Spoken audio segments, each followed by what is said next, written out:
ನಟಿ ಹರ್ಷಿಕಾ ಪುಣಚ ಹಾಗೂ ಭುವನ್ ಪೊನ್ನಣ್ಣ ದಂಪತಿ ತಮ್ಮ ಮುದ್ದಾದ ಹೆಣ್ಣು ಮಗುವಿಗೆ ತ್ರಿದೇವಿ ಪುನ್ನಕ ಅಂತ ನಾಮಕರಣ ಮಾಡಿದ್ದಾರೆ. ಇದೇ ವೇಳೆ ತಮ್ಮ ಮಗುವಿನ ಫೋಟೋವನ್ನ ರಿವೀಲ್ ಮಾಡಿದ್ರು.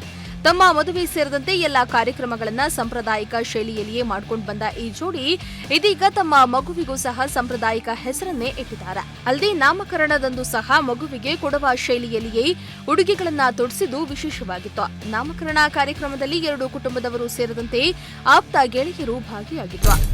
ಬಾಲಿವುಡ್ ನಟ ಸೈಫ್ ಅಲಿ ಖಾನ್ ಮತ್ತು ಅಕ್ಷಯ್ ಕುಮಾರ್ 17 ವರ್ಷಗಳ ಬಳಿಕ ಜೊತೆಯಾಗಿ ನಟಿಸಲು ಸಜ್ಜಾಗಿದ್ದಾರೆ. ನಿರ್ದೇಶಕ ಪ್ರಿಯದರ್ಶನ್ ಹೊಸ ಸಿನಿಮಾದಲ್ಲಿ ಅಕ್ಷಯ್ ಮತ್ತು ಸೈಫ್ ಜೊತೆಯಾಗಿ ನಟಿಸಲಿದ್ದು, ಈ ಮೂಲಕ ಫ್ಯಾನ್ಸ್ಗೆ ಗುಡ್ ನ್ಯೂಸ್ ಒಂದನ್ನ ಕೊಟ್ಟಿದ್ದಾರೆ. ದಿಗ್ಗಜ ನಟರು ನಟಿಸಲಿರೋ ಸಿನಿಮಾ ಮುಂದಿನ ವರ್ಷ ರಿಲೀಸ್ ಆಗಲಿದೆ. ವಿಭಿನ್ನ ಕಥಾ ಹಂದರ ಹೊಂದಿರೋ ಥ್ರಿಲ್ಲರ್ ಸಿನಿಮಾಗೆ ನಟಿಸಿರೋ ಇಬ್ರು ಗ್ರೀನ್ ಸಿಗ್ನಲ್ ಅನ್ನ ಕೊಟ್ಟಿದ್ದಾರಂತೆ. ಅಲ್ಲದೆ ಈ ಚಿತ್ರದಲ್ಲಿ ಕರೀನಾ ಕಪೂರ್, ಅನಿಲ್ ಕಪೂರ್ ಸಹ ತೆರೆಯನ್ನ ಹಂಚಿಕೊಳ್ಳಲಿದ್ದಾರೆ. ಈ ಚಿತ್ರವನ್ನ ವಿಜಯ್ ಕೃಷ್ಣ ಆಚಾರ್ಯ ನಿರ್ದೇಶನ ಹಾಗೂ ಆದಿತ್ಯ ಚೋಪ್ರಾ ಈ ಚಿತ್ರವನ್ನ ನಿರ್ಮಾಣ ಮಾಡಲಿದ್ದಾರೆ. ವಿರಾಟ್ ಕೊಹ್ಲಿ ಇತ್ತೀಚೆಗೆ ಆರ್ಸಿಬಿ ಶೋನಲ್ಲಿ ಅವರ ಇಷ್ಟದ ಸಾಂಗ್ ಬಗ್ಗೆ ಹೇಳಿದ್ರು. ಮತ್ತೆ ಕೇಳುವ ಸಾಂಗ್ ಬಗ್ಗೆ ಬಹಿರಂಗಪಡಿಸಿದ್ರು. ತಮಿಳಿನ ಸಿಂಬು ನಟನೆಯ ಪತ್ತೂತಲ ಸಿನಿಮಾದ ನೀ ಸಿಂಗಂ ದಾನ ಹಾಡನ್ನ ಕೊಹ್ಲಿ ಗುನುಗುತ್ತಿದ್ರು. ಕೊಹ್ಲಿ ಹಾಡು ಗುನುಗುವ ವಿಡಿಯೋ ಸೋಷಿಯಲ್ ಮೀಡಿಯಾದಲ್ಲಿ ಫುಲ್ ವೈರಲ್ ಆಗಿದೆ. ಇನ್ನು ಇದರ ಬೆನ್ನಲ್ಲೇ ವಿರಾಟ್ ಕೊಹ್ಲಿ ಅವರು ಈ ಹಾಡಿನ ಬಗ್ಗೆ ಮಾತನಾಡಿರುವ ವಿಡಿಯೋವನ್ನ ಸಿಂಬು ಇನ್ಸ್ಟಾಗ್ರಾಂನಲ್ಲಿ ಶೇರ್ ಮಾಡಿದ್ದು, ವಿರಾಟ್ ಕೊಹ್ಲಿ ನೀವು ನಿಜವಾಗಿಯೂ ಸಿಂಹ ಎಂದು ಅವರು ಕ್ಯಾಪ್ಷನ್ ನೀಡಿದ್ದಾರೆ.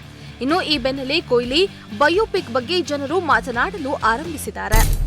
ಸ್ಯಾಂಡಲ್ವುಡ್ನಲ್ಲಿ ಸಿನಿಮಾಗಳು ಇತ್ತೀಚೆಗೆ ಥಿಯೇಟರ್ನಲ್ಲಿ ಸದ್ದು ಮಾಡೋದಕ್ಕಿಂತ ಹೆಚ್ಚಾಗಿ OTTಯಲ್ಲಿ ಸದ್ದು ಮಾಡ್ತಾವೆ. ಕೆಲವು ಸಿನಿಮಾಗಳು ಬಾಕ್ಸ್ ಆಫೀಸ್ನಲ್ಲಿ ದೊಡ್ಡ ಸದ್ದನ್ನ ಮಾಡದೇ ಇದ್ರೂ OTTಯಲ್ಲಿ ಪ್ರೇಕ್ಷಕರ ಗಮನ ಸೆಳೀತಾ ಇದೆ. ಈಗ ಮತ್ತೊಂದು ಕನ್ನಡ ಸಿನಿಮಾ OTTಗೆ ಲಗ್ಗೆ ಇಟ್ಟಿದೆ. ಅದುವೇ ವಿಕ್ಕಿ ವರುಣ್ ನಟಿಸಿ ನಿರ್ದೇಶಿಸಿದ ಕಾಲಾಪತ್ತರ್ ಸಿನಿಮಾ. ಕಳೆದ ವರ್ಷ ಸೆಪ್ಟೆಂಬರ್ ತಿಂಗಳಲ್ಲಿ ಕಾಲಾಪತ್ತರ್ ಸಿನಿಮಾ ಥಿಯೇಟರ್ಗೆ ಲಗ್ಗೆ ಇಟ್ಟಿತ್ತು. ವಿಭಿನ್ನ ಕಲ್ಪನೆಯುಳ್ಳ ಕಥೆಯ ಮೂಲಕ ವಿಕ್ಕಿ ವರುಣ್ ಪ್ರೇಕ್ಷಕರ ಮುಂದೆ ಬಂದಿದ್ರು. ಅಲ್ಲದೆ ಈ ಸಿನಿಮಾದಲ್ಲಿ ಹೀರೋ ಆಗಿ ನಟಿಸಿರುವುದರ ಜೊತೆಗೆ ಮೊದಲ ಬಾರಿಗೆ ನಿರ್ದೇಶನಕ್ಕೆ ಕೂಡ ಇಳಿದಿದ್ದಾರೆ. ಮಾನಸಿಕ ಸ್ಥಿತಿಯನ್ನ ಕಮರ್ಷಿಯಲ್ ಆಗಿ ಹೇಳುವ ಈ ಸಿನಿಮಾವನ್ನ ಸನ್ನೆಕ್ಸ್ಟ್ನಲ್ಲಿ ಉಚಿತವಾಗಿ ನೋಡಬಹುದು. ಬಾಲಿವುಡ್ ಬೆಡಗಿ ದೀಪಿಕಾ ಪಡುಕೋಣೆ ತಮ್ಮ ಫ್ಯಾನ್ಸ್ಗೆ ಗುಡ್ ನ್ಯೂಸ್ ಒಂದನ್ನ ಕೊಟ್ಟಿದ್ದಾರೆ.